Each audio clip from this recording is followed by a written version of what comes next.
Bom dia a todos. Que a graça, a paz e a misericórdia de nosso Deus esteja sobre cada um de nós que estamos aqui neste momento, juntos, apesar da separação, do isolamento social que nos impôs essa pandemia. Estamos aqui para aprender mais um pouco sobre a palavra de Deus.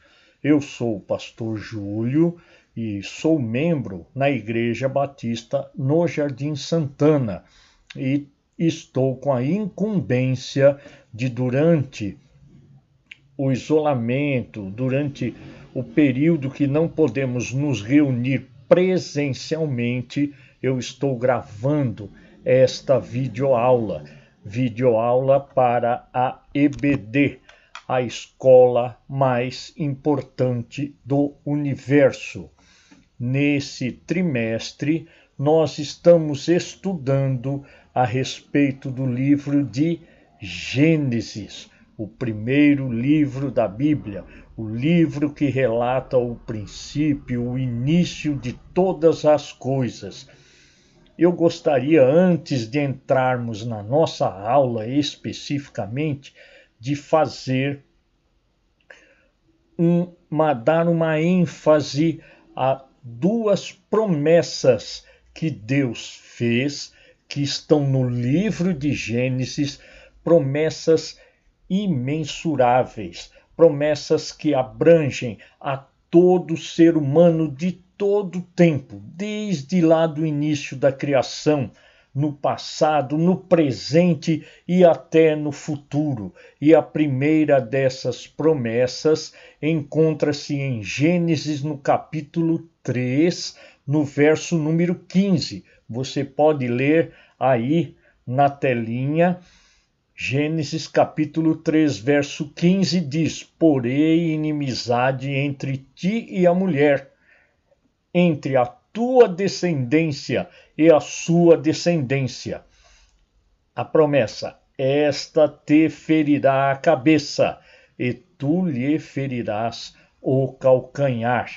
E a segunda importante e abrangente promessa encontra-se em Gênesis capítulo 12, verso número 3, quando Deus diz: abençoarei aos que te abençoarem e amaldiçoarei àquele que te amaldiçoar. A promessa: em ti serão benditas todas as famílias da terra.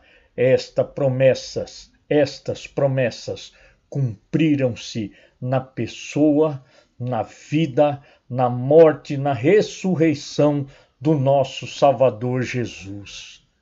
Ali na cruz, ele pisou a cabeça da morte.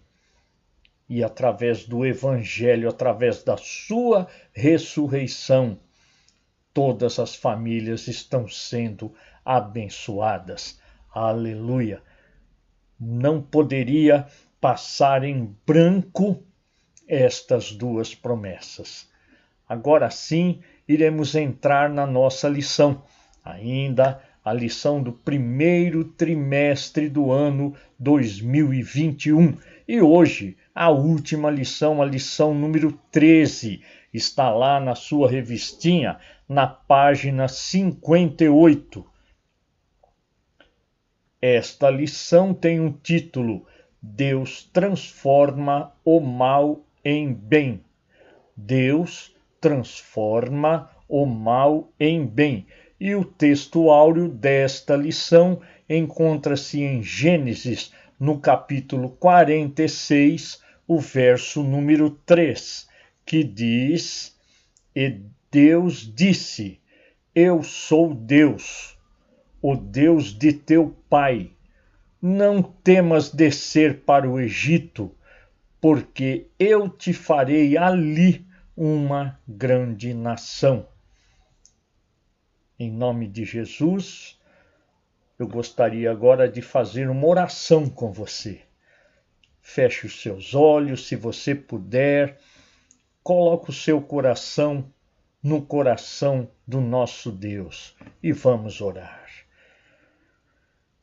querido Deus, Pai de amor, de misericórdia, obrigado, Senhor, pelo privilégio que temos de estarmos juntos, apesar da separação, mas unidos pelo Teu Espírito, para aprender um pouco mais sobre a Tua palavra, para aprender um pouco mais sobre a Bíblia. Ó Deus querido, dá-nos sabedoria, que nós possamos, Senhor Deus, guardar esta palavra e não apenas guardar, mas aplicá-la em nossas vidas, no nosso cotidiano. Obrigado pelo privilégio que o Senhor nos dá, que através do Espírito Santo nós temos entendido a Tua palavra. Me usa, Pai, como vaso para estar abençoando a cada um que está nos ouvindo neste dia. E que cada um que aprender mais uma porção da Tua palavra possa, como discípulo, também ensinar para outros. Obrigado por esse grande privilégio que o Senhor nos dá. Abençoa-nos. Nós te agradecemos e rogamos em nome de Jesus. Amém, amém, amém. Meus queridos, como introdução nessa lição, é interessante aqui, como diz, que Deus se manteve inclinado a abençoar a família de Jacó. Havia uma promessa sobre Jacó e seus filhos.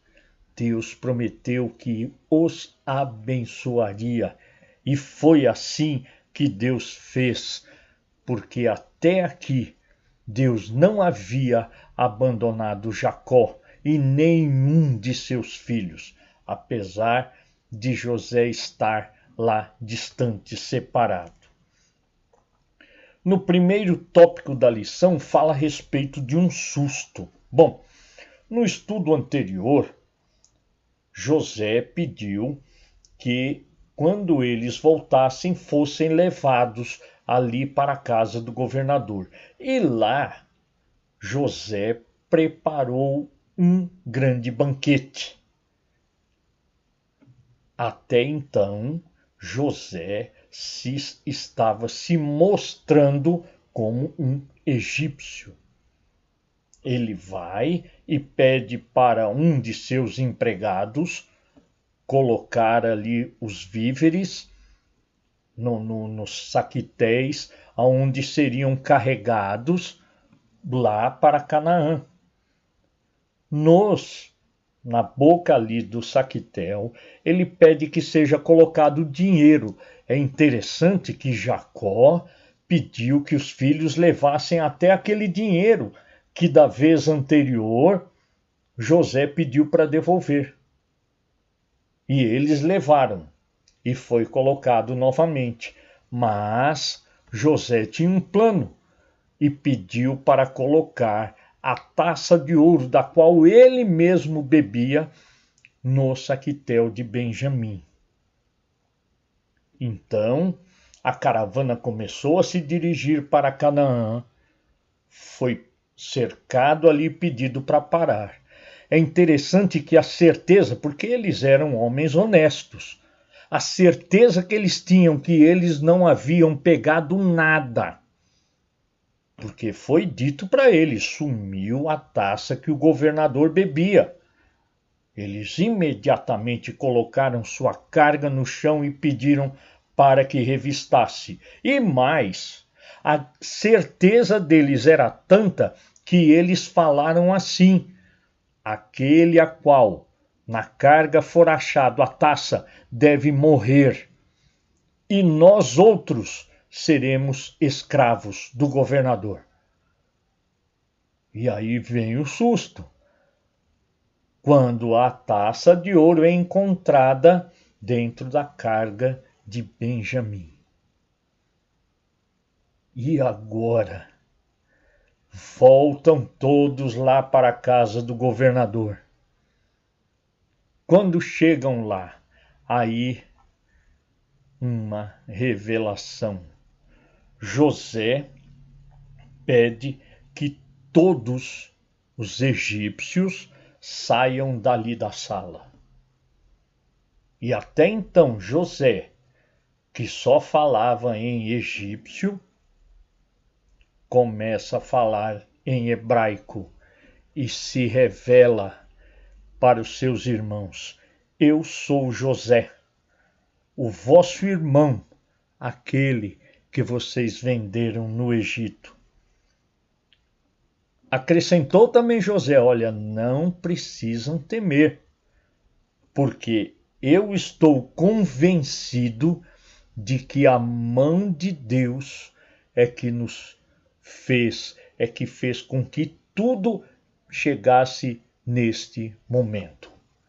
Foi Deus quem preparou, apesar de vocês terem tentado mal. E ali, José então se joga no braço de seus irmãos e os abraça. E choram, todos ali choram. E é interessante que o choro foi tão alto que na casa do governador toda pôde-se ouvir. E aí José faz um convite: tragam suas famílias, tragam meu pai, eu quero amparar, eu quero dar a vocês uma vida boa aqui no Egito. E algo interessante que o autor aqui da revista, ele coloca que, ao que parece, a decisão de José de levar seu pai e colocar numa terra, ali num local chamado Gozém, o próprio faraó havia concordado com isso. E um outro destaque aqui na lição é que a gente vê o autor dizendo assim, todos estes episódios até agora tiveram por um lado, a ação do homem e por outro lado, a vontade perfeita e soberana de Deus, que, usando os acontecimentos para chegar a um final. E aí eu imagino a alegria que sentiu Jacó ao ser revelado que seu filho querido José não estava morto, mas ele era o governador lá no Egito. E aí Jacó vai até Berseba, onde ele adora a Deus, e durante o seu descanso ele tem uma visão. E nesta visão Deus lhe revelou, conforme nós lemos no texto áudio, em Gênesis 46, verso 3. Quando Deus se revela a Jacó e diz: não temas, porque lá eu farei da sua família uma grande nação. Seria naquela terra e naquele momento, conforme nos conta aqui a Bíblia, desceram ao Egito e foram ali da família de Jacó 70 almas. O capítulo 46 termina com a descrição do reencontro comovente entre Jacó e José. Ah, meus amados, como deve ter sido emocionante. Jacó, naquele momento, com 130 anos, já idoso, sofrido, reencontra o seu filho amado, aquele que ele havia até então pensado que estava morto. E aí, neste reencontro, nós vemos Jacó já assentado na nova terra. Ele chama os dois filhos de José. José então leva Manassés e Efraim. E ali Jacó, seu pai, profere bênçãos para os dois. É interessante aqui que o autor diz, embora eles haviam nascido em terras egípcias, embora eles tivessem uma mãe natural ali do Egito, eles foram adotados na família de Jacó e, portanto, passaram a fazer parte do povo de Deus. Jacó então chama os filhos e ele começa a dar as bênçãos para todos. E aí aqui o autor diz que ele vê e prediz o rumo do desenvolvimento das famílias de seus filhos a partir do caráter. É muito interessante essa passagem. Então, Jacó morre. Aí vem a morte de Jacó. E ele havia feito um pedido para José.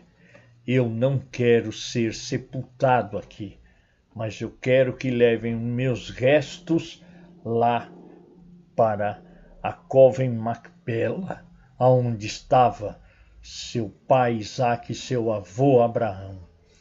E aí, após todo o contexto ali do sepultamento, no caminho de volta, os irmãos voltaram a ter medo.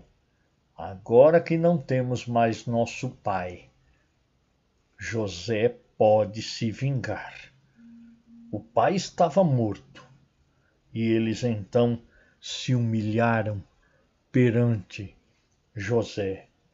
E José disse: não temam. Eu os perdoei, assim como eu já havia perdoado lá, porque eu creio que foi a mão de Deus que nos trouxe até este momento. E aí foi resolvido aquele drama familiar. Os irmãos começaram realmente a acreditar que José havia perdoado. E aí José faz um pedido lá na posteridade. Lá quando o nosso povo sair daqui e voltar para a terra prometida, peça que levem meus ossos. Eu não quero ficar aqui pelo resto da minha vida. Peça que levem os meus ossos. Bem, concluindo a nossa lição, apesar de não ter aqui a conclusão na revista, mas eu resolvi fazer esta conclusão usando este verso de Gênesis capítulo 50, o verso 20. Vós, na verdade, intentaste o mal contra mim. Deus, porém, o intentou para o bem, para fazer o que se vê neste dia, isto é, conservar muita gente com vida. É o título da nossa lição, porque Deus ele transforma o mal em bem. E ali, toda a família da promessa, ela foi conservada com vida. E ali eles começaram a crescer e a se multiplicar. Voltando aqui para a revista, aplicações para a vida, José teve toda a chance de se vingar de seus irmãos. Precisamos aprender com José que a vingança pertence a Deus. O segundo ponto, o último encontro de Jacó com Deus em Berseba, nos mostra a essência de um verdadeiro culto. Jacó adorou a Deus e falou: Senhor, fala comigo o que o Senhor tem para nosso futuro, para minha família. E Deus fala com Jacó, indicando que os planos de Deus é que estavam sendo cumpridos na vida da família na vida do próprio Jacó. E por fim, as palavras de José foram de esperança. Certamente Deus nos visitará. Está lá no capítulo 50, quase o último versículo, versículo 25. E é interessante, precisamos ver as nossas crises, nossos sofrimentos, nossas tribulações como oportunidades para o fortalecimento da nossa fé. Isso nós precisamos aprender. Amados, chegamos ao fim do estudo do livro de Gênesis. A minha oração, o meu desejo é que nós possamos ter aprendido, porque conforme foi dito lá nas primeiras aulas, é para que nós aprendamos o movimento do ser humano hoje no mundo. Na próxima semana, no próximo domingo, vamos iniciar uma nova série de estudos, querendo Deus. Que o Senhor Deus possa nos abençoar, nos dar sabedoria e entendimento da sua palavra. Que Deus nos abençoe.